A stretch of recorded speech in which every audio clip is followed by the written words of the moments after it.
Want to move to another European country within a month and have your rent, food, and travel fully covered? Sounds too good to be true, right? But it's real. To move abroad within a month and hang out on a sunny beach in Portugal or Spain or eat croissant in France on a daily basis like me, it's real. And it's called European Solidarity Corps. I've been living in France for already half a year with this program, and in this video, I'm gonna tell you how I moved here and how within a month you can do it too.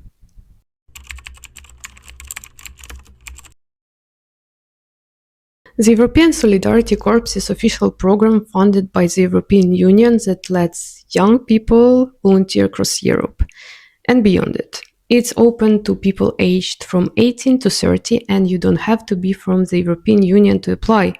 Many partner countries are included too. Here is a list of the countries that are partner countries.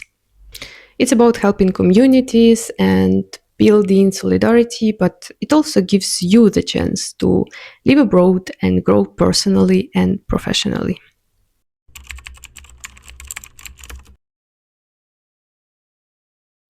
This is what makes European Solidarity Corps amazing. Everything is paid for. Your accommodation, which can vary from host family to shared apartment, dorm style housing, or your own apartment if you are lucky enough. I know those people. But I'm living personally in a shared apartment with three other volunteers. It's 6 people apartment, so we still have 2 rooms available, and we often just host our friends here. Travel reimbursement for flight, train, or bus when you move in or move out, and local transportation around or for work purposes. This is, for example, the bus card that I have to move around. I'm living in a small town, so to go to nearby city, I have this card which saves me around €2 per each travel, and I tell you, it saves up quite an amount while you're staying here. I also got bicycles that I can use whenever I want. Food or monthly food allowance, in my case, it's €9 per day. It depends on the country and it's calculated on the average expenses. Pocket money usually is also set around €8 per day. At least in my case, I heard it really depends on the country. I get around €500 per month to spend on whatever I want, but I know the budget in Lithuania would be around €300.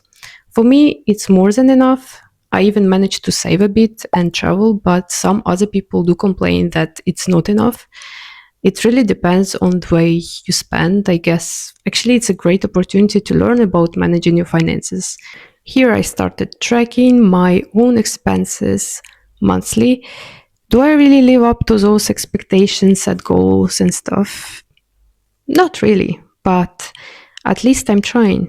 Also, you have insurance coverage, and in most cases, you even get language lessons.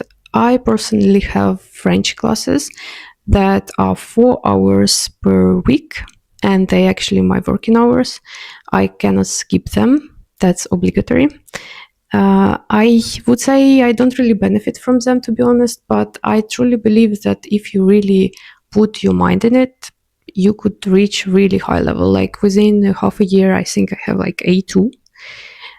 Not really learning it outside of work and those classes, but I know people that did reach B2.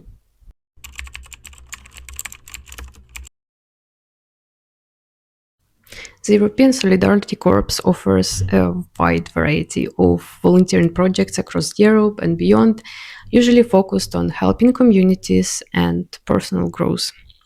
Most of the positions are in youth and educational sector, assisting in schools, kindergartens, or youth centers, helping with language classes, after-school activities, or creating workshops, organizing games, sports, cultural events for kids or teens or older people. And I personally, for example, work in a youth center where I'm in environmental department. I organize some kind of workshops with natural materials for small kids, some handicrafts. Now that weather started to be better in spring, we are doing gardening. Besides, we have a lot of things going on the side, like organizing festival, or we are invited to promote our organization on European Solidarity Corps. There is a bunch of stuff that I'm exploring and getting to know every day.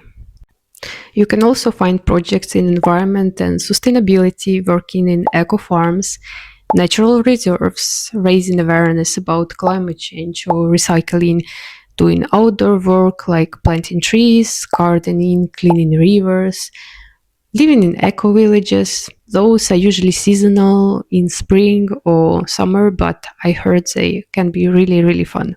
I also have a bunch of friends that done the project in culture and creativity. Those can be helping in museums, theaters, art centers, supporting music, film, photography workshops, creating social media content or videos for cultural projects. One of my best friends made his volunteering in one cultural association where he was just supporting musical festivals, kind of. It was a place where he got opportunity to explore his passion for playing drums, and now he actually went to an art school in the same city he done his project. Project in social work and inclusion are also quite common, supporting older people, people with disabilities, refugees, helping organize activities to reduce loneliness or promote inclusion, assisting in shelters, food banks, or support centers. Those are quite challenging, but I also heard they are really, really rewarding, and those experiences stay with you for a lifetime, and they will be valuable to basically anyone. If you want experience in communication and media, you could find projects where you could start managing social media, websites, or newsletters, creating videos, posters, or campaigns, translating content, or helping with admin tasks. I know a girl that after university really wanted to get experience in marketing degree, and there was no opportunity in her own country, and those kind of volunteering opportunities from European Solidarity Corps let you get into your field of studies without any prior experience. And now, thanks to this project and this experience, she's now working online for a company from her own country and living in Spain, in the country where he did her volunteering project. Even though usually they are short term, but manual and practical tasks and projects also exist, like helping with renovation, building or setting up spaces for community cooking or cleaning in community centers or camps. One of my friends, I've been visiting her while she was doing her project.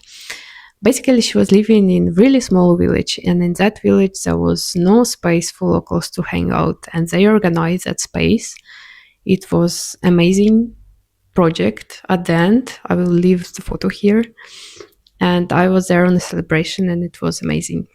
There is also a bunch of different opportunities that would let you get closer to your career or just explore the topic that you have no knowledge in but always wanted to try out. Most of people who are doing this kind of program are in transition between their studies or jobs. Most of us just want to explore different career paths, get international experience, learn a new language, or live in a different country.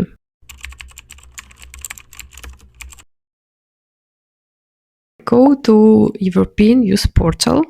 I will leave the link in the description. Create your profile by following the instructions. It's very easy. Prepare your CV in Europass format. It's a specific CV generator from the European Union, and you have to do it only there. I also will leave the link in the description. Browse, open projects, and click apply on ones you like. Submit your CV and motivation letter. And I tell you, don't overthink your motivational letter. Just be honest about why this project interests you and what you hope to gain from it. They value honesty, not some perfectly polished ChatGPT answers. If you don't have experience in the field, just tell it. Just show your interest. That's what is the most important. The limit is only 500 characters. So I think you can write those from your own mind.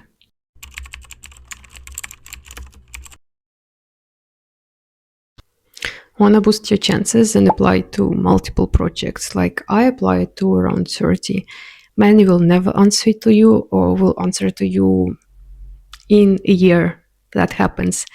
Be flexible with time and also location. Choose around 10 places and countries that you would love to live in and focus on sending applications in that one.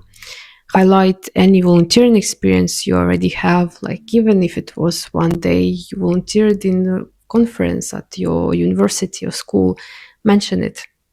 Be willing to learn the language of the country you're applying to. They really value it because often you will be working with the people that speak no other foreign language, and having any basic knowledge will help you already tremendously. It took me around 2 weeks to get my position. They've been very quick with the final answer because they also been urgently looking for someone. Some projects are way slower. I still get answers after half a year after I applied.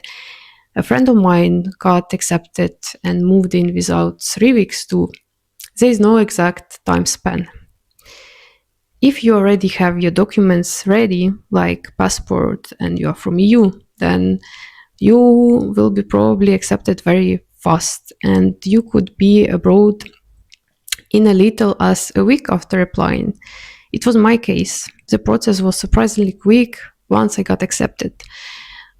Though I know for those that are out of the European Union have no documents there, that's gonna take a bit longer. Bureaucracy is real, and especially in those countries like Germany, those can be pain in the ass, but you do get support and help from the organization that is taking you.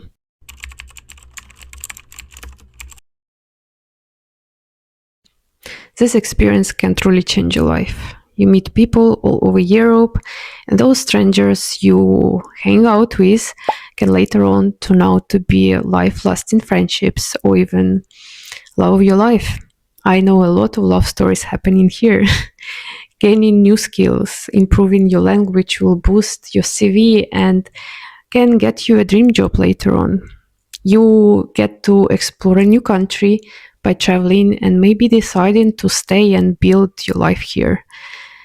You know, there are people who just decide to change their life by choosing completely different career, deciding on doing master in completely something else, or just moving because they met someone special. And you can kind of quit any day. There is not that much of responsibility. There are no punishment for you decided to come back to your country. But what will happen if you actually will decide to stay a bit longer? You don't need to be special, rich, or experienced. You just need to be open, curious, and brave enough to take the first step and actually to be eligible for this program. And who knows, maybe a month from now you will be the one eating croissant in France, watching the sunset over the ocean in Portugal, or biking through small town in Italy. The opportunity is real. The question is, will you take it?